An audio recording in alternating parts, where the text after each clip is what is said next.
नमस्कार दोस्तों, स्वागत है अपने YouTube channel top trending GK में। दोस्तों, एएलपी का एग्ज़ाम सीएन 2025 का एग्ज़ाम आज जो 13 फेब को हुआ है ना, पूरा पैटर्न ही चेंज कर दिया। जो आप सोच रहे थे कि साइंस के 20 क्वेश्चंस आएंगे, जीके यानी करंट के 10 क्वेश्चंस आएंगे, ऐसा बिल्कुल नहीं हुआ।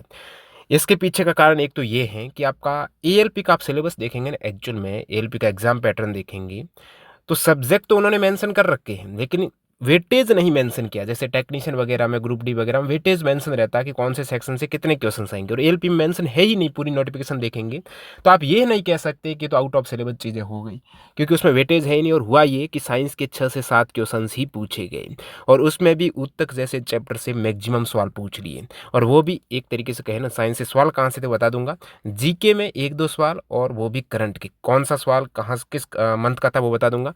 देखिए कहाँ कहाँ से आए हैं प्रश्न, इसको पूरा देखें उससे पहले कि मेन चीज़ टाइमिंग का इश्यू आपका हो गया, क्योंकि 60 मिनट है, और यदि उसमें साइंस होती, जीके होती, तो वो सारा टाइम यहाँ पर मैनेज हो जाता। लेकिन अभी आप देखेंगे मैथ्स और रीजनिंग के एक तरीके से 60 क्वेश्चंस तो आ रहे हैं, 60 प्लस क्वेश्चंस मैथ्स रीजनिंग आ रही। जो आप प्रैक्टिस करके गए थे कि मैथ्स रीजनिंग 45 क्वेश्चंस आएंगे, रीजनिंग 25, मैथ्स 20 क्वेश्चंस है, लेकिन यहाँ पर 60 प्लस 60 से 65 क्वेश्चंस इनके आ गए, दिक्कत हो गई।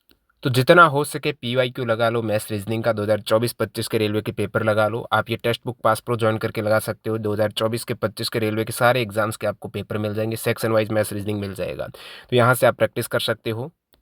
और जो टेक्स्ट बुक पास प्रो से नहीं जुड़े, टीटीजी की कूपन कोड यूज़ कर लेना, लिंक डिस्क्रिप्शन बॉक्स में ज्वाइन हो जाए। मेरी जब कैंडिडेट से कॉल पर बात हुई तो मैं नोट कर रहा था, तो उत्तक से देखिए सारे सवाल थे ना वो एनसीईआरटी से, ठीक है, बेसिक एनसीईआरटी से सवाल थे। टिश्यू से 2 से 3 सवाल थे।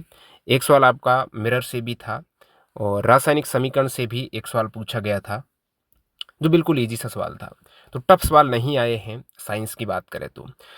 और करंट में अब तक जो बताया कैंडिडेट ने कि एक सवाल था, और वो है लगभग जून 2025 का करंट अफेयर्स था वो। रीजनिंग में सिटिंग अरेंजमेंट और पजल से थोड़े टफ सवाल और ज़्यादा सवाल पूछे गए हैं। रीजनिंग का देखिए, मैथ्स रीजनिंग में रीजनिंग का वेटेज यहाँ पर कैंडिडेट ज़्यादा बता रहे हैं। कहने का मतलब साइंस में हद से हद 7 क्वेश्चंस रहे होंगे, और जीके में हद से हद 2 क्वेश्चंस रहे होंगे। स्थिति और स्पष्ट हो जाएगी। गूगल फॉर्म डाला हुआ है, जिन्होंने एग्जाम दे दिया तो वो फॉर्म भर सकते हैं, आपके कितने कुछ अटेम्प्ट हुए। जो मैंने बात की कैंडिडेट से, वो बोल रहे कि मेरे 58 ही अटेम्प्ट हुए हैं, और पिछली बार एएलपी में वो लास्ट में 2 मार्क्स से रह गए थे। तो ये 9 क्वेश्चंस हैं। बाकी आप कहेंगे 75 क्वेश्चंस हैं, तो लगभग 65 के आसपास क्वेश्चंस हैं, वो मैथ्स रीजनिंग के रहे हैं। तो कैलकुलेटिव हो गया ना, 60 मिनट है तो 65 तो मैथ्स रीजनिंग के हल करने हैं। तो आपको क्या करना है कि जो इजी वाले सवाल है ना, क्योंकि क्वेश्चंस मिक्स आ रहे हैं, ऐसा नहीं पहले मैथ्स आ गया, बीच बीच में कोई भी सवाल आ सकता है, मिक्स सवाल पूछे जा रहे हैं। तो आपको वही है कि 2 फेजेज 3 फेजेज में करना है। पहले में क्या कर दिया, इजी वाले सारे सवाल कर दिए, उसके बाद जो आपने मार्क्स किए थे वो कर दिए। इस प्रकार करेंगे तो इजी सवाल कम से कम मिस तो नहीं होंगे आप।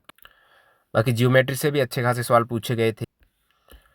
रीजनिंग में पजल से बोल रहे हैं, टिश्यू और रिएक्शन के अलावा कुछ नहीं था साइंस में सर। मिक्सर यानी मिक्स क्वेश्चंस थे। जीके का एक सवाल जो मैंने बताया कि लगभग जून एंडिंग के करंट अफेयर्स का था। अब बाकी शिफ्ट वाले कहेंगे तो हम क्या करें, किसकी तैयारी करें। फिलहाल आज का एग्जाम होने दो, आप सेकंड शिफ्ट होने दो, थर्ड शिफ्ट होने दो, उसमें पता चल जाएगा क्या यही रिपीट हो रही इन चीज़ें। तो मैथ्स रीजनिंग में ज़्यादा से ज़्यादा आपको प्रैक्टिस करनी होगी। और साइंस में एनसीईआरटी के ईजी ही सवाल आ रहे हैं, हद से हद जा सकते हैं तो 10 क्वेश्चन तक जा सकते हैं। एनसीईआरटी से आ रहे हैं तो 2024 में भी आप देखेंगे ना, एएलपी, टेक्नीशियन, जेई सभी में प्योर एनसीईआरटी से सवाल थे। तो हमने उनको 1500 क्वेश्चंस को 23 एनसीईआरटी के चैप्टर वाइज वर्गीकृत कर, जो आप देख सकते हो विद डिटेल्ड एक्स्ट्रा फैक्ट, ये सारे सवाल इंक्लूड हैं इसमें। जैसे यहाँ पर उत्तक की बात करें तो उत्तक के भी यहाँ पर लगभग आपके 50 के आसपास। एएलपी में पिछली बार 11 क्वेश्चन थे, और आज उत्तक से लगभग एक फर्स्ट शिफ्ट में भी 3 सवाल पूछ लिए हैं। तो ये सारे देखेंगे तो आपको विथ एक्स्ट्रा फैक्ट पता चल जाएगा कि कौन सी चीज़ें इंपॉर्टेंट।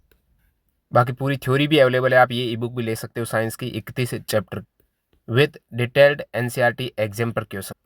और अभी कल ही रेलवे 2025 में जितने भी साइंस के सवाल पूछे नहीं, ये 2025 के जो वर्ष 2025 में हुए एग्जाम, 10 एग्जाम्स की 941 क्वेश्चन, ध्यान दीजिएगा ये एनसीईआरटी से हटकर क्वेश्चन हैं, जो आपके एनटीपीसी जैसे एग्जाम, CBT 2 जो एग्जाम है उनके लिए काफ़ी किफ़ायती रहेंगी। तो ये सारी ई बुक लिंक डिस्क्रिप्शन बॉक्स में हमारी ऐप और वेबसाइट पर अवेलेबल है। टीटीजी की कूपन कोड लगाकर आप बाई कर सकते हो।